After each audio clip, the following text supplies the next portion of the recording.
generalização da distância do traço e da fidelidade para matrizes de densidade. Então, vão ser também noções de distância entre dois estados quânticos que vão aparecer com muita frequência na informação quântica. Bom, então a gente define a distância do traço através dessa expressão aqui, meio do traço de ρ menos sigma. E essa distância do traço para matrizes de densidade é uma generalização da distância do traço para distribuições de probabilidade clássica. Então, se a gente tiver ρ e sigma matrizes que comutam, então elas podem ser escritas em decomposição espectral na mesma base. Se a gente chamar de PI os autovalores de ρ e de QI os autovalores de sigma, a distância do traço entre ρ e sigma, nessa situação, nesse caso particular, é igual à distância do traço clássica entre P e Q. Então, quando a gente olha para matrizes densidade que são diagonais, a distância do traço entre elas é exatamente a distância do traço clássica entre os vetores formados pelos autovalores de cada uma delas. Tá? Bom, então vamos ver algumas propriedades. Eu vou listar todas essas propriedades aqui e depois a gente vai provar algumas delas em breve. Bom, então a primeira coisa é que essa distância do traço, assim como no caso clássico, é de fato uma métrica no sentido matemático no espaço de matrizes de densidade. Então, ele satisfaz as três propriedades de simetria, é sempre positiva e só é zero se as duas matrizes de densidade são iguais, e satisfaz a desigualdade triangular. Tá?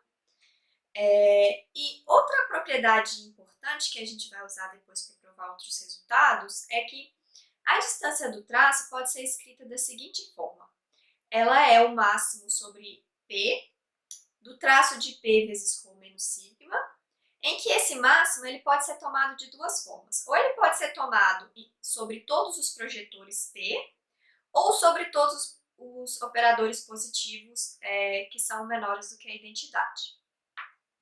Então, uma outra propriedade muito interessante é que, de novo, relaciona a distância do traço para matrizes de densidade e a distância do traço clássica, é que a distância do traço também pode ser vista como máximo sobre todos os POVMs da distância do traço clássica entre P e Q, em que a distribuição P é a distribuição de probabilidade para esse POVM dada pelo estado ρ, e Q é a distribuição de probabilidade para esse POVM dado pelo estado sigma.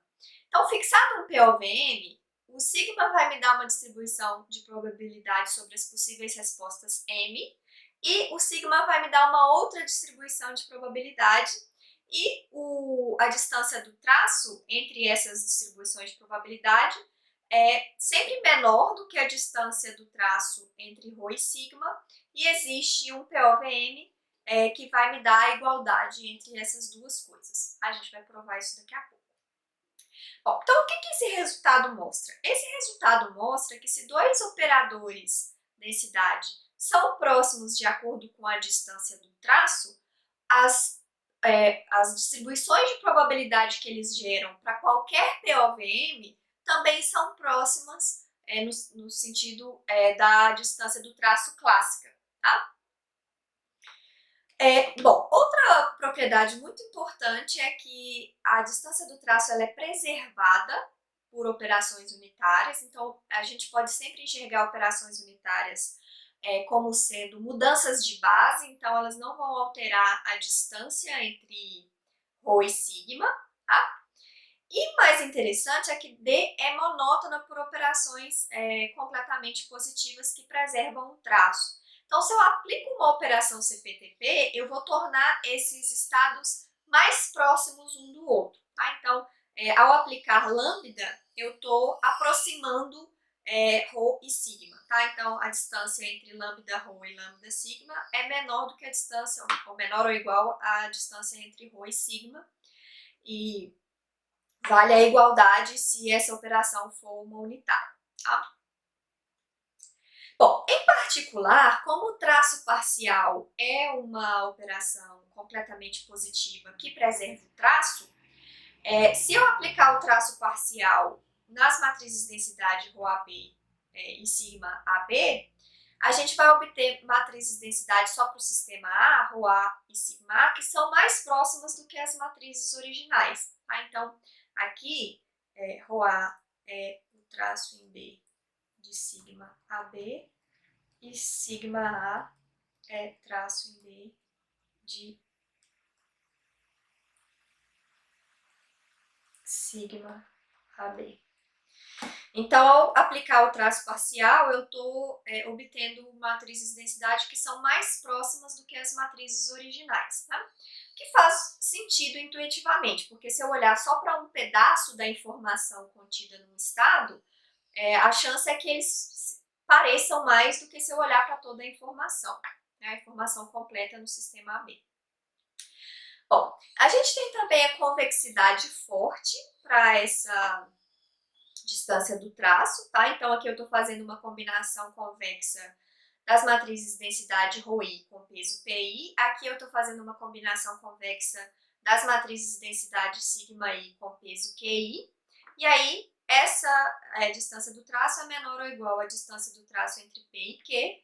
E essa combinação convexa da distância do traço entre ρI e sigma I com peso PI, tá? Então, essas PI e QI são pesos de uma combinação convexa e, portanto, eles são positivos e somam para 1. Então,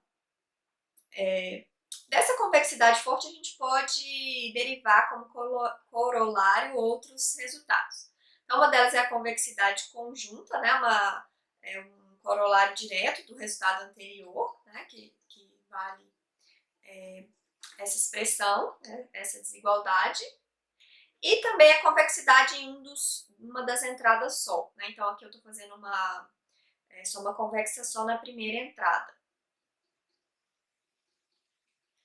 Além da distância do traço, a gente também pode generalizar a fidelidade para matrizes de densidade, tá? Então, a fidelidade entre duas matrizes de densidade ρ e sigma é definida dessa forma, tá? Então, a expressão aqui é um pouquinho mais complicada, tanto que a distância do traço, tanto do que a expressão para fidelidade clássica. Então, provar os resultados para fidelidade às vezes não são tão simples assim por causa dessa definição que usa essa expressão aqui um pouquinho mais difícil de trabalhar, tá? Então, de novo, é uma generalização da fidelidade para distribuições de probabilidade clássicas. Então, de novo, se a gente tomar ρ e sigma, matrizes que comutam, da mesma forma que a gente tinha feito anteriormente, então a fidelidade de ρ e sigma é igual à fidelidade de P e Q, em que P é o vetor formado pelos autovalores de ρ e Q é o autovalor formado pelos autovalores de sigma. Bom, então vamos enunciar algumas propriedades da fidelidade que a gente vai provar depois. Então, a fidelidade é simétrica e ela está sempre entre 0 e 1. E aqui a gente observa que o comportamento é um pouquinho diferente da distância do traço, tá? Então, a fidelidade é 1, é o valor máximo, se ρ e sigma são iguais, tá? E a fidelidade é 0 se ρ e sigma são ortogonais. Bom, a distância do traço funciona ao contrário, ela é 0 se os estados são iguais e é máxima se eles são bem diferentes. Aqui é o contrário, tá? O caso especial em que eu tenho um estado puro ρ, aqui tá errado, tá? Então, aqui é fidelidade de ρ e sigma é igual a isso aqui, tá? Então, para o caso particular em que ρ é um estado puro, a gente tem essa expressão aqui que a gente vai provar em breve, é bem facinho. E se ρ e sigma são puros, então a fidelidade é simplesmente o módulo do produto interno entre eles, tá? Então aqui a gente vê essa interpretação, aqui também é fidelidade. A gente vê essa interpretação da fidelidade como sendo máxima se Φ e Ψ são iguais, né? Então, o produto interno vai ser 1 se Φ e Ψ são iguais e vai ser 0 se Φ e Ψ forem ortogonais. Então, a gente vê essa interpretação direto aqui nessa expressão. Então, observem que para estados puros, a expressão para fidelidade se simplifica um pouco, e isso vai ser muito útil para a gente provar algumas propriedades depois.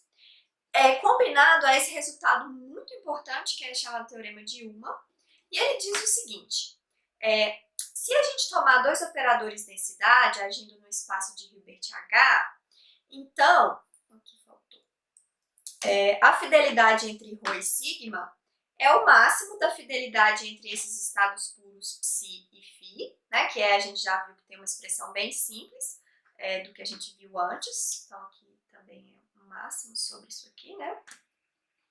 Em que esse máximo é tomado sobre todas as purificações Ψ de ρ e Φ de sigma, em um espaço de Hilbert H tensor H. Então, a gente viu um dos exercícios que a gente fez numa das listas anteriores, que todo estado misto tem uma purificação, e essa purificação é tal que ρ é o traço em B de Ψ, Ψ, e sigma é o traço em B de Φ,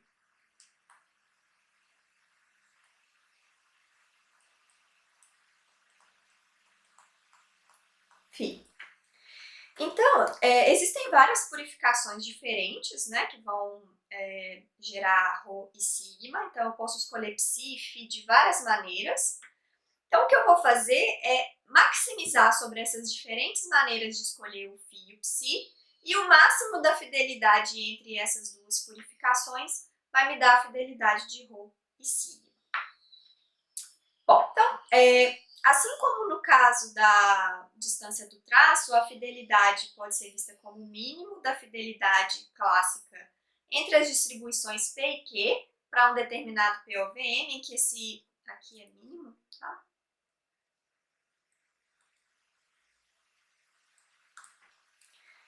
Em que esse mínimo é tomado sobre todos os POVMs possíveis, e em que esse P é o vetor de probabilidades gerado pelo estado ρ para o POVM M, e o vetor Q é o vetor de probabilidade gerado pelo estado sigma para esse POVM. Então, da mesma maneira, a gente vê que se a gente também usar a fidelidade, o fato de que a fidelidade de ρ e sigma é próximo de 1, se eles são parecidos, isso significa que a fidelidade entre as distribuições de probabilidade para qualquer POVM também é próxima de 1, que significa que esses vetores P e Q são próximos quando medidos pela fidelidade. Então, a mesma coisa que vale para a distância do traço, vale para a fidelidade aqui. Tá? A fidelidade também é preservada por operações unitárias, e ela também é monótona por operações completamente positivas que preservam o traço. Então, se a gente também usar a fidelidade como uma medida de distância, da diferença entre esses estados ρ e sigma, se eu aplico um mapa CPTP, eu obtenho estados que são mais próximos, de acordo com a fidelidade, do que os estados originais. E, em particular, também vale a mesma propriedade para o traço parcial, né? Se eu tomo o traço parcial, eu obtenho matrizes de densidade para o sistema A, que são mais próximas do que as matrizes originais para o sistema B.